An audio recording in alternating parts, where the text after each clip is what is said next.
Bapak, Ibu, Saudara-saudari yang terkasih, salam sejahtera bagi kita semua. Apa kabar? Saya selalu berharap dan berdoa bagi Anda semua. Semoga tetap dalam keadaan baik, sehat, dan tetap semangat.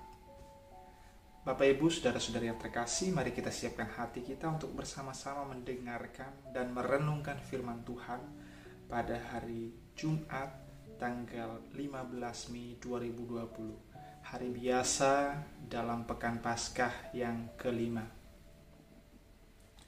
Bacaan Injil yang akan kita dengarkan diambil dari Injil Yohanes bab 15 ayat 12 sampai 17. Inilah perintahku, yaitu supaya kamu saling mengasihi seperti aku telah mengasihi kamu. Tidak ada kasih yang lebih besar daripada kasih seorang yang memberikan nyawanya untuk sahabat-sahabatnya. Kamu adalah sahabatku jikalau kamu berbuat apa yang kuperintahkan kepadamu. Aku tidak menyebut kamu lagi hamba, sebab hamba tidak tahu apa yang diperbuat oleh tuannya. Tetapi aku menyebut kamu sahabat, karena aku telah memberitahukan kepada kamu segala sesuatu yang telah kudengar dari Bapakku. Bukan kamu yang memilih aku, tetapi akulah yang memilih kamu. Dan aku telah menetapkan kamu, supaya kamu pergi dan menghasilkan buah, dan buahmu itu tetap. Supaya apa yang kamu minta kepada Bapa dalam namaku, diberikannya kepadamu. Inilah perintahku kepadamu, kasihilah seorang akan yang lain. Demikianlah Injil Tuhan. Bapak, Ibu, Saudara-saudari yang terkasih, dalam kehidupan sehari-hari, pengalaman dipilih, dimiliki, dan diharapkan oleh orang lain itu membangkitkan rasa percaya diri di dalam diri kita. Bahkan bukan cuma rasa percaya diri, tetapi membangkitkan rasa berharga di dalam diri kita. Ketika kita dipilih, kita merasa diri berharga. Ketika kita diharapkan oleh orang lain, entah diharapkan bantuan atau apapun itu, kita menjadi merasa berharga. Ketika orang ingin memiliki kita, kita menjadi merasa bahwa ada sesuatu yang berharga dari diri kita, sehingga kita diinginkan untuk menjadi milik orang lain. Nah, itu membangkitkan rasa percaya diri dan rasa berharga, rasa berarti di dalam diri kita. Maka pengalaman itu adalah suatu pengalaman yang sangat berharga, sangat berarti. Dan banyak orang yang kemudian merasa kecewa, merasa putus asa, merasa rendah diri, merasa tidak berharga ketika dirinya tidak dipilih, ketika dirinya tidak diinginkan, ketika ia merasa dirinya tidak diharapkan. Bapak, Ibu, Saudara-saudari yang terkasih, hari ini kita semua mau diingatkan bahwa kita adalah orang-orang yang berharga, orang-orang yang berarti, karena kita adalah orang-orang yang dipilih, orang-orang yang diharapkan oleh Tuhan sendiri. Tuhan ingin memiliki kita, dan Tuhan sudah memilih kita untuk menjadi miliknya. Itulah sebabnya kita adalah orang-orang yang berharga, orang-orang yang berarti. Tidak peduli orang di luar sana tidak memilih kita, tidak mengharapkan kita, tidak menginginkan kita. Tetapi satu hal yang harus selalu kita syukuri adalah Tuhan memilih kita, Tuhan menginginkan kita, Tuhan telah menjadikan kita miliknya. Itu adalah hal yang harus selalu kita syukuri, dan hal itu harusnya menguatkan kita untuk menjalani hari-hari kita. Lebih-lebih ketika kita tidak dipilih, ketika kita tidak diharapkan, ketika kita ditolak, ketika kita diabaikan. Dalam Injil hari ini Yesus katakan, bukan kamu yang memilih aku, tetapi akulah yang memilih kamu. Jadi Bapak, Ibu, Saudara-saudari yang terkasih, Yesus mengingatkan kita bahwa Ia yang memilih kita, bukan kita yang memilih Yesus. Jadi kepercayaan dan iman kita kepada Yesus itu pertama-tama adalah rahmat, adalah anugerah yang diberikan oleh Tuhan sendiri. Tuhan yang memilih kita, bukan kita yang memilih untuk datang kepada Yesus, untuk percaya kepada Yesus, untuk beriman kepada Yesus.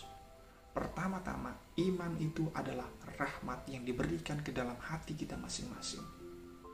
Bapak, Ibu, Saudara-saudari yang terkasih, Tuhan itu begitu baik kepada kita. Ia telah memilih kita menjadi miliknya. Walaupun dalam banyak kesempatan, kita selalu merasa tidak layak untuk menjadi pilihan dan menjadi milik Allah. Jadi walaupun kita ini merasa saya tidak layak, saya tidak pantas, tetapi Tuhan sudah memilih kita. Tuhan sudah menjadikan kita miliknya. Dan kita tidak hanya dipilih untuk menjadi milik Tuhan, tetapi kita dipilih untuk terlibat dalam karya keselamatan Tuhan. Kita dipilih untuk membangun kerajaan Allah, untuk menghadirkan kerajaan Allah di tengah dunia ini, membangun dan menciptakan komunitas kasih, menciptakan damai sejahtera, menciptakan keadilan, kebaikan, dan seterusnya.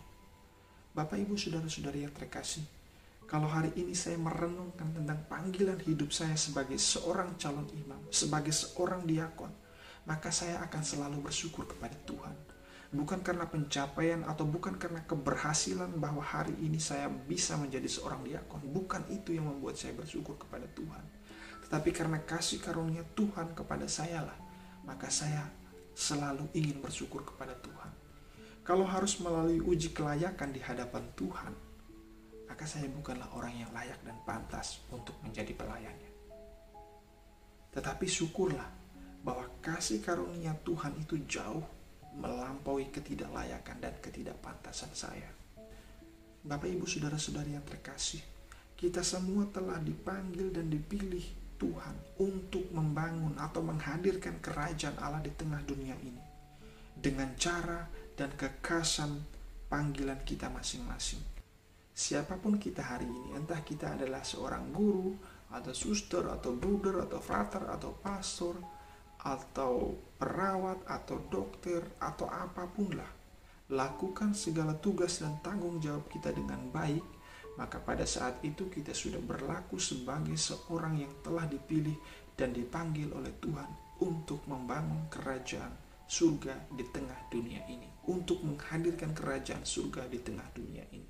Kalau kita melakukan segala tugas kita dengan baik, artinya kita mencintai panggilan kita. Kalau guru dapat mengajar dengan baik, dapat mendidik anak-anaknya dengan baik, artinya guru itu mencintai tugas dan panggilannya sebagai seorang guru. Begitu juga dengan ibu rumah tangga. Kalau ibu rumah tangga bisa menjalankan segala tugas dan tanggung jawabnya sebagai ibu rumah tangga dengan baik, maka artinya ibu rumah tangga itu mencintai dan mengasihi tugas dan tanggung jawabnya. Dan itu adalah salah satu cara kita menghadirkan kerajaan Allah di tengah dunia ini. Menghadirkan kasih yang nyata melalui tugas dan tanggung jawab kita sehari-hari. Tidak perlu hal yang muluk-muluk, tidak perlu hal yang besar-besar. Cukup lakukan tugas dan tanggung jawab kita dengan penuh tanggung jawab, dengan penuh kasih, dengan penuh cinta. Maka dengan demikian kita adalah sungguh-sungguh agen kerajaan surga di tengah dunia ini. Salam, Tuhan memberkati.